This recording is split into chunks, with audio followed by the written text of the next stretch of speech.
Inform human, आप तक सच पहुंचे, यही हमारी कोशिश है। देवास प्रेस क्लब के हमारे सभी सम्मानित पदाधिकारीगण और साथीगण, कांग्रेस पार्टी की ओर से उपस्थित हिमाचल प्रदेश से पधारे हमारे देवेंद्र नेगी जी, हमारे प्रत्याशी भाई प्रदीप चौधरी जी, आदरणीय जय शास्त्री जी, रेखा बहन, संगठन मंत्री प्रतीक शास्त्री जी, सुधीर भैया, आदरणीय बल्ला जी, रमेश व्यास जी, गुलाब भाई, राधाकृष्ण जी, दरबार हमारे सभी साथियों, आज अनायासी हमें तत्काल कल आप लोगों ने खबर की, क्योंकि विषय बड़ा सेंसिटिव विषय है, सब्जेक्ट है। अभी तक के देवास के इतिहास में कभी ऐसा नहीं हुआ कि लोकतंत्र की मर्यादाओं को तार-तार किया जाए। बौखलाहट कहें या अज्ञात भय कहें, जिन मुद्दों पर हम चुनाव लड़ रहे हैं उनसे आप भी अनभिज्ञ नहीं हैं। देवास में सट्टा, जुआ, अवैध कारोबार, शराब, अन्य कोई व्यवस्थाएं जिससे समाज को नुकसान पहुंचता है, उसकी बुलंद आवाज इस बार कांग्रेस पार्टी ने आक्रामक तरीके से रखी है। हम समाज के सामने अपनी बात रख रहे हैं, देवास की सुधीजनों के सामने हम बात रख रहे हैं कि हम अपना देवास कैसा चाहते हैं। हम आश्चर्यचकित हैं, पहली बार ऐसा हो रहा है। बरसों हो गए चुनाव लड़ते लड़ाते, पिछले 40 वर्षों से राजनीति हम लोग स्पिन पॉलिटिक्स में करते आए, पर जिस तरह कैंडिडेट के ऊपर षड्यंत्र पूर्वक काले झंडे दिखाए, उसमें कोई मनाही नहीं है, अच्छी बात है, पर जिस तरीके से धौंस झपट और पत्थरबाजी की जा रही है, ये अशोभनीय है और लोकतंत्र के लिए मैं इसे घातक मानता हूँ। इसी परिदृश्य को लेकर हम माननीय पुलिस अधीक्षक महोदय से हम मिले थे। हमने उनसे गुहार लगाई कि आप हमारे पुलिस के कप्तान हैं, और इसकी हमने शिकायत भी की कैंडिडेट की तरफ से, संगठन की तरफ से, कि इस तरह के कृत्यों को लोकतंत्र में कोई स्थान नहीं है। तत्काल पुलिस अधीक्षक महोदय ने संज्ञान लेते हुए सशस्त्र बल से एक गनमैन हमें उपलब्ध कराया प्रदीप चौधरी जी की रक्षा के लिए। मैं उनका कांग्रेस पार्टी की ओर से आभार भी मानता हूं। साथियों, ये तो सब हो जाएंगे, चुनाव सब व्यवस्थाएं हो जाएगी। देवास हमारा अपना परिवार है, पार्टियां की विचारधाराएं अपनी अपनी हो सकती है, परंतु चुनाव के समय ऐसा कोई कलंकित विषय ना आ जाए। प्रदीप भाई आपको सारी बातें बताएंगे, क्योंकि जनसंपर्क के दौरान क्या क्या घटनाएं घटित हो रही है। हिस्ट्री शीटर लोग जिन पे पुलिस ने कार्रवाई करना चाहिए, मैं सीधा सीधा आरोप ये भी नहीं लगा रहा कि पुलिस का संरक्षण है, पर नेताओं के संरक्षण के कारण जो व्यवस्थाएं ढीली ढाली होती है, हिस्ट्री शीटर में रासुका वाले लोग, जिला बदर लोग, अवैध कारोबार में लिप्त लोग, खुलेआम एक जगह तो मुंह ढककर भी काले झंडे दिखाए गए। भैया जब काले झंडे दिखाना तो मुंह क्यों ढक रहा है? किसी ने हमारे जैसे गाली दी या कुछ करा क्या?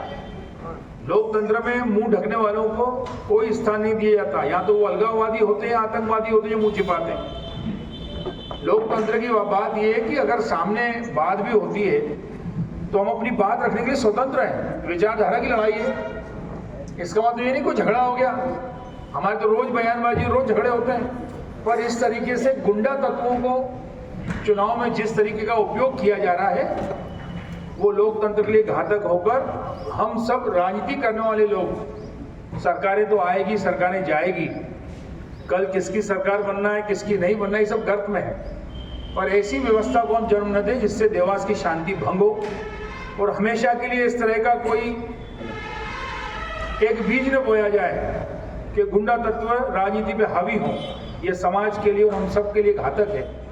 मैं प्रदीप चौधरी से अनुरोध भी करूंगा कि वे अपनी बात आपके समक्ष रखें, क्योंकि आप समाज के दर्पण हैं और लोकतंत्र का चौथा स्तंभ पत्रकारों को कहा जाता है, पत्रकारिता को कहा जाता है। आपकी भी उतनी जिम्मेदारी है जितनी हम लोग विचार करते हैं, इसीलिए हमने आज आपको आमंत्रित किया है। अब मैं प्रदीप चौधरी जी को आमंत्रित करता हूँ। शौकत हुसैन जी हमारे बीच भी आए हैं और जय सिंह जी भी अभी आ रहे हैं 2-4 मिनट में, और मैं आ ही गए।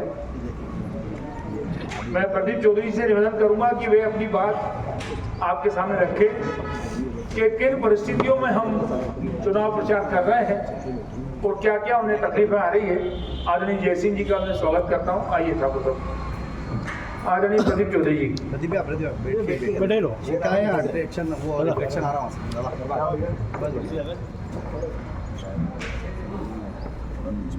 हाँ वही तो कवर नहीं हो रहा था। हाँ स्टेबलाइजेशन भी अच्छा हो जाता है। स्टेबलाइजेशन बड़ा वाला छोटा वाला। आदरणीय देश के चौथे स्तंभ सभी पत्रकार महोदय, इस प्रेस कॉन्फ्रेंस में मेरे साथ उपस्थित सम्मानीय नेगी जी, शहर कांग्रेस के अध्यक्ष मनोज राजानी जी, जय सिंह ठाकुर साहब, रेखा वर्मा जी, जयप्रकाश शास्त्री जी, शौकत दादा, हमारे ज्ञान सिंह जी, हम सोलंकी साहब, हमारे ब्लॉक अध्यक्ष भल्लू भाई, रमेश व्यास जी, अजीत भल्ला जी, गुलाब भैया, प्रतीक शास्त्री जी और सुधीर शर्मा जी, सम्मानित पत्रकार बंधुओं, एक लोकतंत्र में 5 साल में जब चुनाव आते हैं तो हर व्यक्ति को एक उत्साह रहता है और वो अपने देश, अपने शहर की अपने बात करता है कि हमारा शहर कैसा होना चाहिए, जनप्रतिनिधि कैसा होना चाहिए। निश्चित तौर पर हम सब लोग जो यहाँ बैठे हैं, हम जनप्रतिनिधि होने के पहले, हम कांग्रेस पार्टी की विचारधारा के पहले हम इस देवास शहर के नागरिक हैं और आप सब भी यहाँ सामने बैठे पत्रकारिता के पहले आप सब भी देवास के नागरिक हैं। चुनाव की शुरुआत हुई, बहुत अच्छे से सब कुछ चलने लगा, जनता का खूब समर्थन, अपार समर्थन मिल रहा है, प्यार मिल रहा है। साथियों, जब हम शिशु विहार स्कूल के पास में हम निकले, जनसंपर्क लेकर हमारा सब पूरी टोली में आगे आगे था, तो जो वहाँ पर एक 24 घंटे दारू का एक अड्डा है, खुला हुआ है, वहाँ पर पहली बार हमारे ऊपर पथराव भी हुआ और झंडे भी दिखाए गए। तो वहाँ मुझे संज्ञान में कार्यकर्ताओं ने आने नहीं दिया, मैं आगे था और पीछे से उन लोगों ने हरकतें करी। मैंने कहा चलो कोई बात नहीं, बच्चे हैं, अपन इस मामले को तुल नहीं दें, और तुल क्यों ना दें, क्या अपन अच्छा चुनाव लड़ना है, इसको पॉजिटिव वे में ले चलें, कोई ने कर दी होगी गलती उत्साहपूर्वक, कोई बात नहीं। हम समझ गए थे कि वो दारू का किलर है, इसने वहाँ पे करवाया। सेकंड डे जब हम दूसरी बार जब हमको काले झंडे दिखाए गए, कौन सा क्षेत्र बोलते हैं उसको, जबरन कॉलोनी बस स्टैंड के ऊपर, कंजर मोहल्ला, तो लिस्टेड गुंडा अपने साथियों सहित वहां पर बिल्कुल करीब में आ गए और झंडे दिखा रहे। मैंने हंस के उनको जवाब दे के मैं फिर भी चला गया। 2 घटनाएं हो गई। तीसरी घटना, जब तक भी हमने ना पुलिस प्रशासन को ना किसी प्रकार से हमने क्या चुनावी माहौल हमको पॉजिटिव ले चलना है, किसी प्रकार के विवाद में नहीं पड़ना है। तीसरी घटना पटलावदा गांव, वहां पर वीरेंद्र सरपंच, जिसका ये फोटो है, इसमें ये सम्मानीय विधायक पुत्र के साथ में, जो राधोगढ़ हत्याकांड में अभियुक्त है, राधोगढ़ हत्याकांड में अभियुक्त है वीरेंद्र, एकदम पास में आकर उसके वीडियो सोशल मीडिया पर वायरल भी हुए। हमने नहीं किया, आम जनता ने किए, कुछ पत्रकार साथियों ने किए। तो तीनों घटनाओं में हमने जब देखा, उनको मिलाया, तो कॉमन एक चीज निकली कि एक जुए वाले, दारू वाले और ड्रग्स वाले, तीनों जगह इन्होंने हम पर हमला किया। हमने उनको कोई जवाब नहीं दिया तो उनकी आगे हिम्मत नहीं बन पाई, हम हंस के निकल गए। अगर वहाँ हम कुछ बात बोलते तो हो सकता था विवाद भी हो सकता था, हो सकता है कि वो जान से मारने की भी प्रयास भी कर सकते थे, कुछ भी कर सकते थे, कह नहीं सकते, वो अतीत में वो सब बातें। तो मैं ये पूछना चाहता हूँ आप लोगों के माध्यम से, आम जनता से पूछना चाहता हूँ, कहना चाहता हूँ, क्यों मुझे काले झंडे दिखा रहे हैं? क्या मेरी ये गलती है कि मैं सब 2-2.5 लाख लोगों की कांवड़ यात्रा निकाल कर देवास का नाम विश्व के पटल पर रखा? मेरी ये गलती है क्या? या मेरी ये गलती है कि कोरोना काल में आप और आपके गुंडे तो घरों में बैठे थे और मैं सड़क पे लोगों की सेवा कर रहा था? ये मेरी गलती है क्या? ये गलती है मेरी क्या कि मैं अपनी जमीन बेचकर एक एम्बुलेंस दान देता हूं जब आप ऑक्सीजन बेचते रहते हो, तो कि ये मेरी गलती है? या समाज सेवा के माध्यम से घर घर रामचरितमानस बांटता हूँ, मेरी ये गलती है क्या? या भागवत गीता कराता हूँ, ये मेरी गलती है क्या? आखिर कौन सी गलती है? किस गलती के कारण ये लोग आज मुझे काले झंडे दिखा रहे हैं? और काले झंडे दिखाए, कभी आम जनता काले झंडे दिखाए तो सहर्ष कुछ बनता है? ये तो एक कोई षड्यंत्र आज आप लोगों के बीच में इसके लिए आना पड़ा कि ये बात आप आम जनता तक ले जाए। ये तो कोई बड़ा षड्यंत्र है, ये कोई बड़ा षड्यंत्र है। हो सकता है इसमें मेरी जान को भी खतरा हो, या वो विवाद करना चाहते हैं, विवाद इस चुनाव को करना चाहते हैं, डराना चाहते हैं। इसके पहले ही की घटना है, हम जब होर्डिंग बांधने लगे समर्थकों के यहाँ, तो चुनाव आयोग के निर्देश अनुसार हमको परमिशन लेना पड़ती है, संबंधित घर से परमिशन लेना पड़ती है कि भैया आपके यहाँ होर्डिंग लगा दे क्या? तो जो हमको परमिशन देता है व्यक्ति, वो हमको लिखित में देता है। तो हमने जहाँ होर्डिंग्स बांधे तो उन लोगों को डरा धमका के हमारे होर्डिंग उतरा दिए गए, डरा धमका के। और ये गुंडों की टोली है, विकास नगर से लेकर अपने रसलपुर से लेकर तो आवास नगर तक, ये दोनों पट्टों में इनकी एक टोली है, बड़ी टोली है।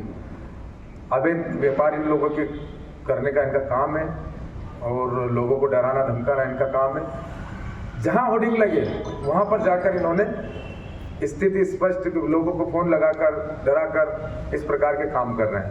अभी हमारे कार्यकर्ता जो काम कर रहे हैं उनको फोन लगा कर बोल रहे हैं कि 110 में कार्रवाई करा देंगे, जिला बदल करा देंगे, फलाना करा देंगे, ढिमका करा देंगे। तो ये माहौल क्यों? इस माहौल, क्या हम देवास को यूपी बिहार बनाएंगे? ये तो हम सब लोग सभ्य लोग बैठे हैं। और मैं तो ये भी कहता हूँ कि आप भी जो मेरे सामने विपक्ष के उम्मीदवार हैं, वो भी एक प्रतिष्ठित परिवार से है। इतने साल उन्होंने देवास में इतने साल उनको लोकतंत्र में भी राजा बना के रखा। तो एक मेरी व्यक्तिगत उनसे मेरा निवेदन है कि आप अपने शहर को कैसा देखना चाहते हो? इस शहर ने आपको बहुत कुछ दिया, क्या इस शहर को आप इस तरीके के गुंडा तत्वों में पटकना चाहते हो? आपकी मंशा क्या है आखिर आपकी? ये सब आपकी सेवा पे कर रहे हैं। ये सब लोग वही लोग हैं जो आपका जन्मदिन मनाते हैं, बड़ी धूमधाम से जन्मदिन में पोस्टर होर्डिंग लगाते हैं, चरस बेचते हैं, गांजा बेचते हैं, ड्रग्स बेचते हैं, दारू बेचते हैं, जुआ चलाते हैं, सट्टा चलाते हैं। ये वही टीम है आपकी पूरी। मेरा सीधा सा आरोप है। और हमारी पार्टी के सभी वरिष्ठ जन कल एसपी साहब से भी मिले और आज मुझे सुरक्षा भी मुहैया कराई गई है। इसके लिए प्रशासन का भी धन्यवाद देना चाहता हूँ और प्रशासन को आगाह भी कराना चाहता हूँ कि ये संज्ञान में ले, ये चुनाव को खराब करने की दृष्टि से, और जो जनता में परिवर्तन को लेकर एक लंबा संदेश जनता का जो आ रहा है, उसके से घबराहट के ये कुछ भी अवैध तरीके से कुछ भी कोई भी काम कर सकते हैं, ये हमारा डर है। आगे आपके सवाल।